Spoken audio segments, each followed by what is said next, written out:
Remember, a Hallmark card when you care enough to send the very best.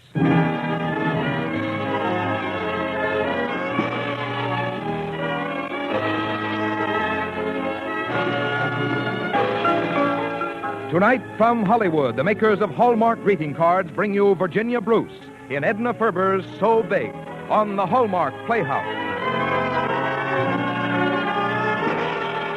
Each week, Hallmark will bring you Hollywood's greatest stars in outstanding stories chosen by one of the world's best-known authors, the distinguished novelist, Mr. James Hilton.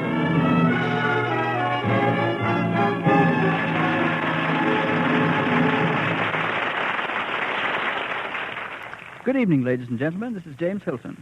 Tonight on our Hallmark Playhouse, we present another story by an author whose works have proved increasingly popular on our Thursday night shows. And I mean Edna Ferber, whose colorful and romantic stories of American life have lost none of their appeal. Our choice for dramatization tonight is that grand novel, So Big, a story of the Middle West back in the 80s. It's particularly noteworthy for its portrayal of a woman in whom strength of character and charm are well combined. And for this reason, you'll doubtless agree with me that it's appropriate to have in the starring role that fine actress, Virginia Bruce. And now, Frank Goss, how about a word from you? There are Hallmark cards for every memorable occasion on your calendar. For birthdays, anniversaries, holidays. Yes, for every occasion that calls for remembrance, for a friendly greeting, a word of good cheer, an expression of sympathy. There is a Hallmark card that says just what you want to say, the way you want to say it. And that identifying hallmark on the back, that says you cared enough to send the very best. Now, Hallmark Playhouse, presenting Edna Ferber's So Big, starring Virginia Bruce.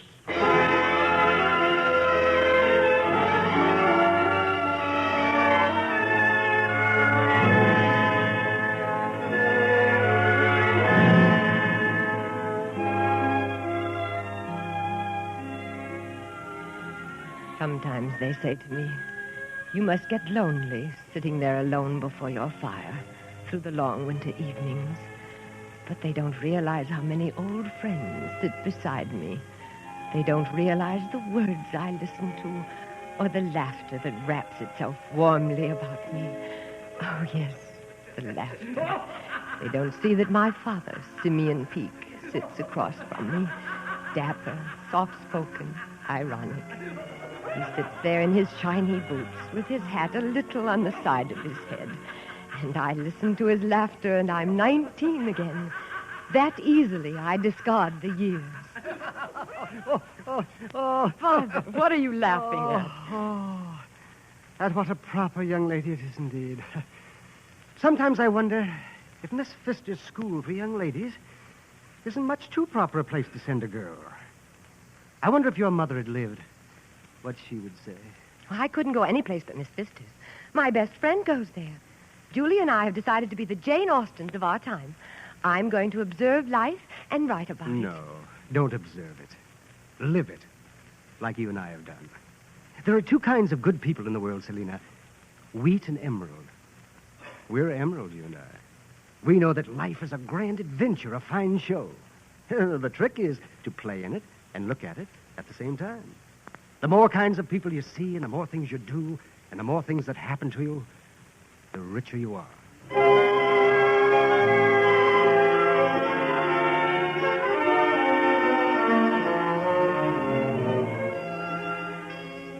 My father died a short time later, leaving me with $400 in cash, 2 diamonds, and a philosophy of life. Yes, sometimes they say to me, you must get lonely sitting there alone before your fire. But they don't realize the words I listen to or the laughter that wraps itself about me. Klaus Pohl. Yes, Klaus Pohl sits beside my fire, too, of an evening. Klaus Pohl rode me out on his wagon when I went to High Prairie to teach in a Dutch country school. How he laughed at me as we rode. How he laughed at me. Oh, my sides ache from laughing. Cabbage is beautiful, she said. Cabbages is beautiful. But they are. Look at them in the fields. They're like jade and burgundy. But they're like jewels. Whoa, whoa. Here we are, Miss Selina. Supper is waiting close. Good, Marcia. Jump down, teacher. Oh, Marcia, here's school teacher. how do you do? Pleased to meet you. Make you welcome. You know what she says, Marcia? She says cabbages is beautiful. What do you say to that, Marcia?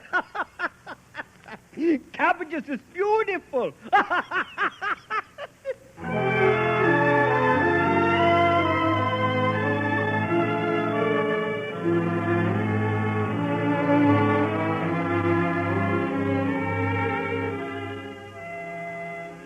No, they don't realize when they think I must be lonely of the words I listen to and the laughter I hear. Why, sometimes I hear a whole room full of laughter. I hear it and I fight back the angry tears, just as I fought them back the night of the box lunch supper when I met Purvis de Jong. Well, ladies and gentlemen, after the bulging hampers have been auctioning off, this dainty shoebox should be most tempting. See, it is tied with a ribbon, and within it is a dainty lunch prepared by the tiny hands of the school teacher. Oh, if I could only see. I can't see a thing, and it's my box. Oh, here, teacher. I lift you up. You'll be able to see over their heads then. Oh, thank you. You're Purvis de Jong, aren't you? Yes. I'm the school teacher, Selina Peake. I know. I've seen you in church. Come, what am I paid for this here lovely little toothful gent? 5 cents. Maybe I'd just as soon not see what's going on. Oh, don't mind them laughing. It's just that all the women try to outdo themselves packing hampers with pies and cakes and chickens, and yours is so little. 5 cents I'm paid for this tempting tidbit put up by the school teacher's own fair hands. 5 cents. 50 cents. 50 cents I'm bid. $1. Oh, thank you. And 10. 1.10 I'm paid for this box tied with a ribbon to match the gown of the girl who brought it. Gents, remember, it ain't only a lunch. It's a picture. It pleases the eye. Do I hear what? It's all in the house. $2. Two. And 10. 2.50. 4. Oh, I wish they'd stop. Please stop, Mr. de Jong. 5. And 10. 7. Mr. de Jong, you must listen to me. It's only jelly sandwiches. 8. 9. 9 I'm paid. 9. Who'll make it? Let him have it. The cupcakes fell a little. No, 10. 10.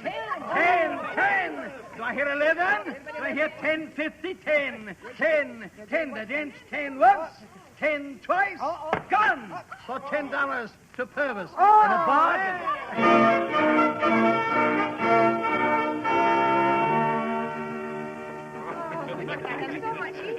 I told you they were just jelly sandwiches. They're good. $10. What on earth made you do it? Oh, I don't know. You looked so little.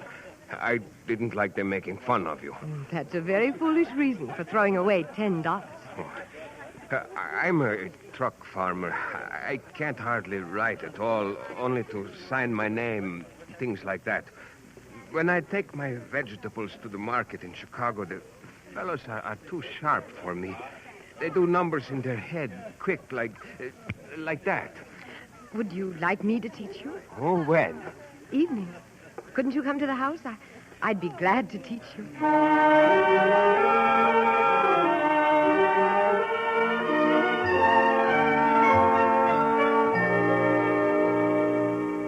It's almost time for Purvis to come.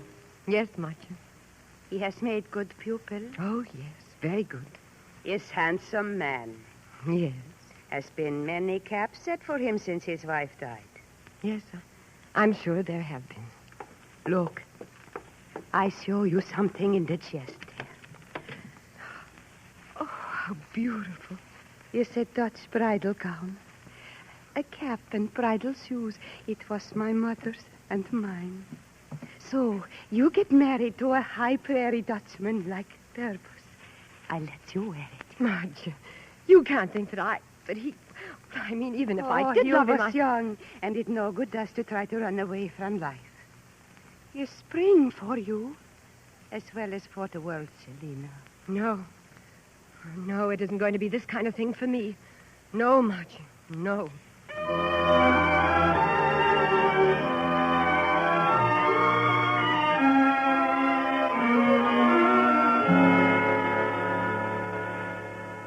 Would you mind repeating the problem, Selina? Oh, I'm sorry, Purvis. The owner of the southwest quarter sells a strip 20 rods wide along the south side of his farm. Uh-huh. How much does he receive at $150 per acre? Well, no. Let's see. The square root is... Figure it on the slate. Oh, yes, ma'am. The square root is... the square root of 576 is... The remainder must contain twice the product of the tens by the units plus the square of the units. Huh? And twice the tens times the units plus the square of the units is the units. Yeah, but... Therefore, add 4 units to the 40 and multiply the result by 4. Therefore, the square root of 576 is 24. What did you say? Now then, suppose you do that for me. We'll wipe everything off the slate. There. What must the remainder contain? The remainder must contain twice product, tens, units, plus the square of the units is the same as the sum. Twice the tens, twice the tens. The tens. Oh, Selina. Purvis. Selina, will you marry me? Will you please marry me?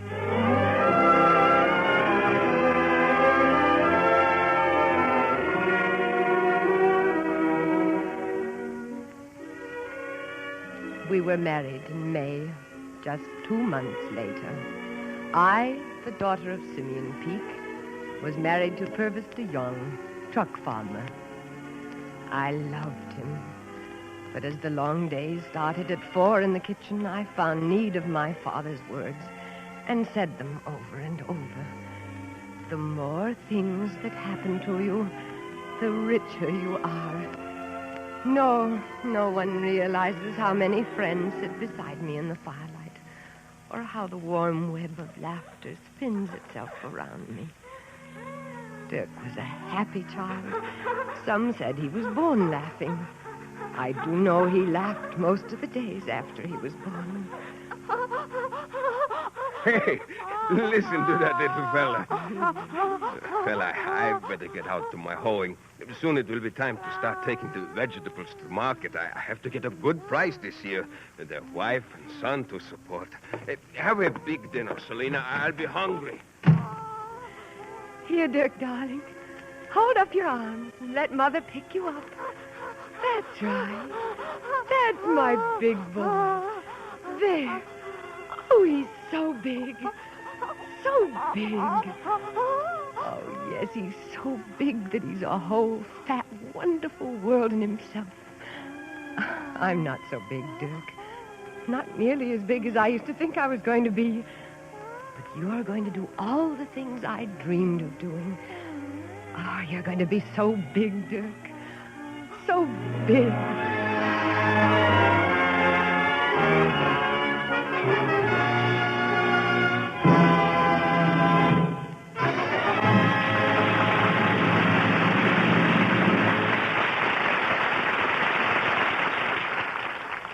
In a moment, James Hilton will return to present the second act of So Big, starring Virginia Bruce. An obscure Scottish plowman left his farm one day, a century and a half ago, and entered the drawing rooms of Edinburgh. There, mingling with Scotland's most gifted scholars, they recognized the importance, the power of simple, carefully chosen words. That's why you always find a Hallmark greeting card that says just what you want to say, the way you want to say it. And the Hallmark on the back, that says you cared enough to send the very best.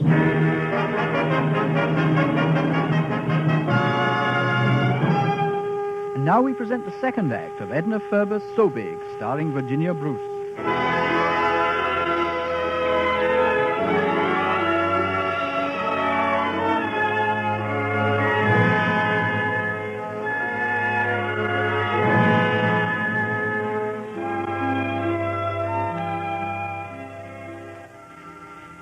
Yes.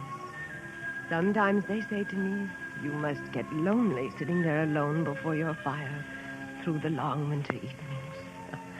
But they don't realize how many old friends sit beside me. They don't realize the words I listen to or the laughter that fills my memories. Dirk's laughter. He laughed when he was happy, sometimes when he was sad, and sometimes when he was frightened and didn't know quite how to act. Dirk, dear, don't laugh like that. Someone might hear. Does it matter if someone hears? Well, it does today, darling. You see, your father's dead, and everyone has come to mourn. I want my father back. I know. So do I. But, Dirk, you're the man of the house now, and the farm's got to be taken care of. Only after the vegetables are pulled, hauled to market, and sold will there then be time for grief. Shall I take the garden truck on the wagon to Chicago again Monday? No, Jan. You're a fine hired man, but I'm afraid as a salesman you leave something to be desired. You brought back over half the load yesterday. I'll go myself Monday. A woman, a high prairie farmer's wife, drive to market like a man. Alone at night in the marketplace. The hay market is no place for a woman. The vegetables are rotting in the ground. Dirk and I must live. I'll take care of Mama. Of course you will. You're so big.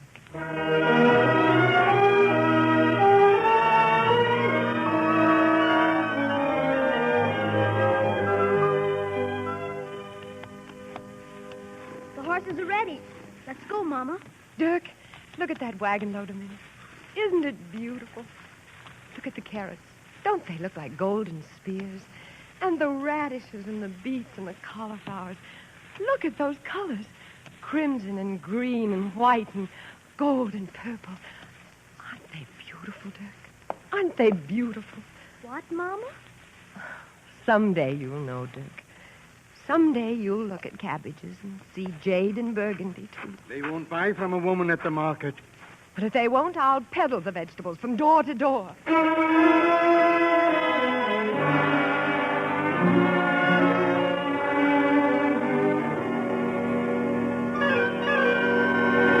Where's your license for peddling? License?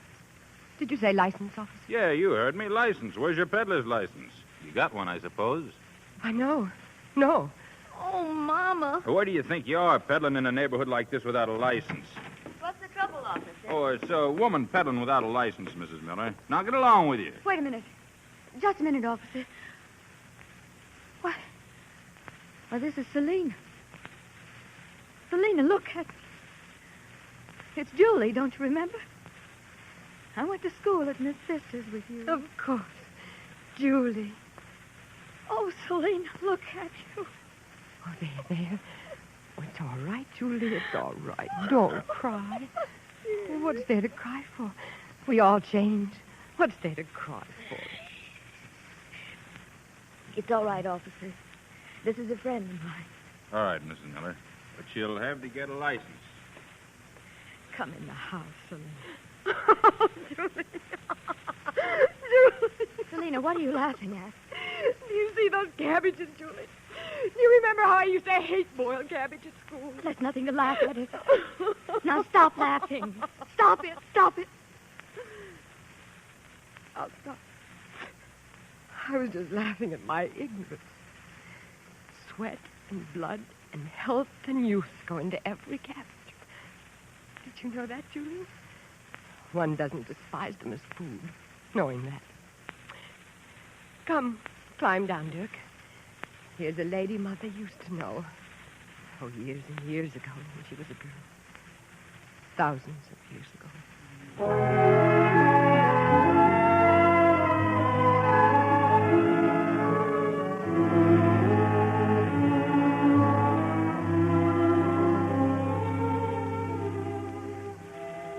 Yes, as I sit here before my fire of a winter evening, many are the friends that sit beside me, and sweet is the sound of their laughter. Julie's father, August Hempel, and Julie sat in this room, and August laughed at me.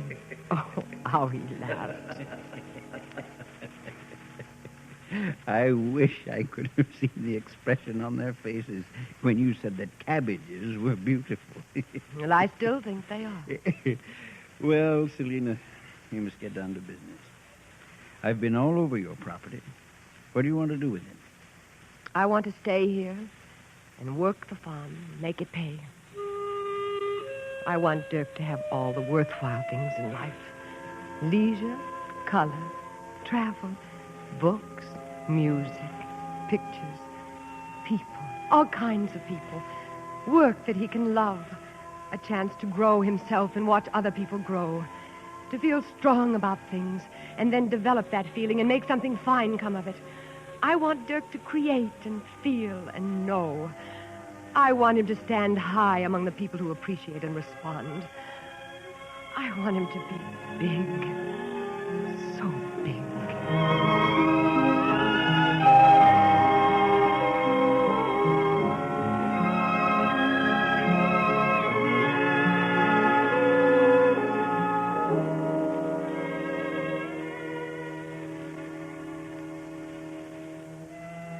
August Hempel financed my farm, and with the money, Dirk went to good schools and finally to the university. I was proud of him. But of all the laughter I remember, it is only Dirk's laughter that hurts a little bit. Why do you keep all this rubbish in this chest, Mother?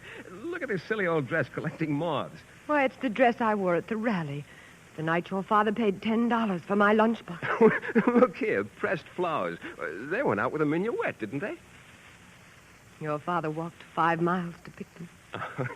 Funny how people treasure old stuff like that. Useless stuff. It isn't even beautiful. Beautiful? Why, Dirk, you don't even know what beauty is if you can say a thing like that. Mother, there's something I've got to tell you. I'm not going into architecture after all. I've been offered a job as bond salesman in the Great Lakes Trust Company. Oh, I see. Well, I can make more in a week there than I can in a year in an office doing architecture. Well, there isn't much fun in that, is there? But architecture, think of it, Dirk.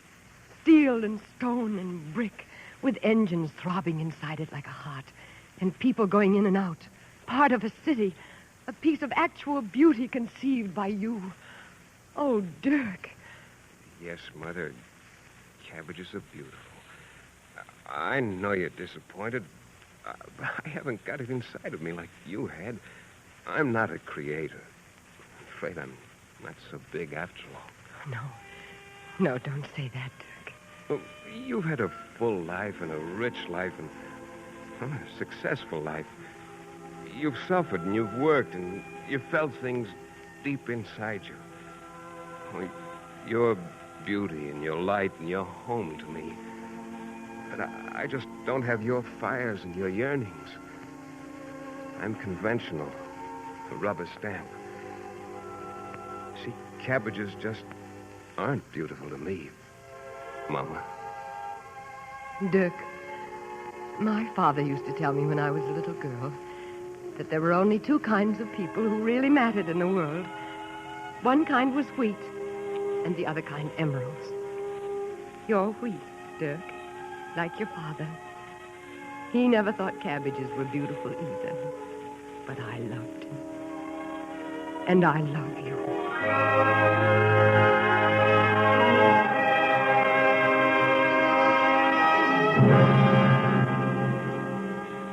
Yes, sometimes they say to me, you must get lonely sitting there alone before your fire through the long winter evenings.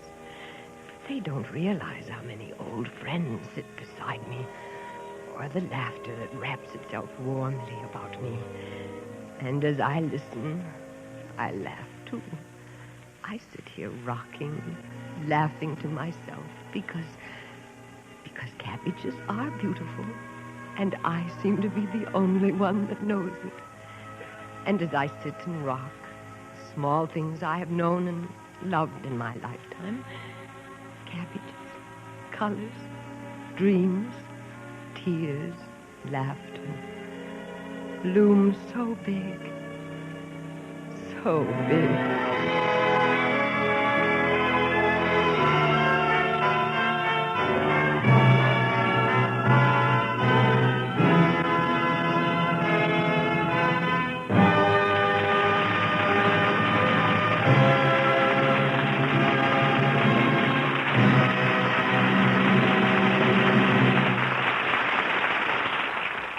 Before James Hilton and Virginia Bruce return, I'd like to tell you of a little incident.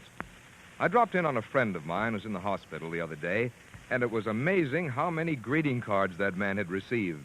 One card in particular was giving him a lot of entertainment. It's called a Hallmark 7-day cheer card. Actually, 7 different cards with 7 envelopes. The idea is to send a card each day for a whole week.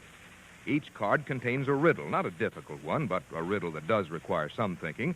And your friend has time for that because the answer doesn't arrive until the next day, when another card in the series comes along, bringing the answer and a new riddle to start thinking about. I got my friend between cards 4 and 5, and he was really interested. Next time a friend of yours is ill, why not send a Hallmark 7-day cheer card? The entire package of 7 cards costs only 50 cents. And I can't think of a better way to give a whole week's pleasure to someone who is ill. Each card has the Hallmark on the back, and that tells your friend you cared enough to send the very best. Here again is James Hilton. Well, I think that's just another proof that Edna Ferber's stories are full of human understanding. They have an insight into people and a true flavor of America. And Miss Virginia Bruce, may I compliment you on capturing those qualities in your performance this evening. Thank you, Mr. Hilton. I share your view of Edna Ferber. Those of us who have come from the heart of this country recognize people we know in the characters she creates. And we recognize the human qualities she paints with words. Things like always hoping that tomorrow brings the fulfillment of our wishes, that tomorrow will be a better day, that we must always look to the future. It's curious, but I guess that's the way we are. Tell me, is that why your Hallmark people created that wonderful little 7-day convalescent card? It's the nicest idea I've ever seen. Well, I don't know if that was the reason, but it certainly fits the philosophy, doesn't it? Well, thank you, Miss Bruce, for being with us here in the Playhouse tonight. And we invite you to listen with the entire Hallmark family next Thursday when we will present John Balderston's beautiful play Berkeley Square, starring that distinguished actor David Niven. And the following week, we present a play that lives up to its amusing title, And There I Stood with My Piccolo, by Meredith Willson, starring Meredith Willson. And the week after that, St. Patrick's Day, Edward McSorley's Our Own Kind, starring Barry Fitzgerald. Our Hallmark Playhouse is every Thursday. Our director-producer is Dee Engelbach. Our music is composed and conducted by Lynn Murray, and tonight's script was adapted by Gene Holloway. So until next Thursday, then, this is James Hilton saying good night. Look for Hallmark cards that are sold only in stores that have been carefully selected to give you expert and friendly service. Remember, Hallmark cards when you care enough to send the very best. This program came to you from the Hallmark Playhouse. This is CBS, the Columbia Broadcasting System.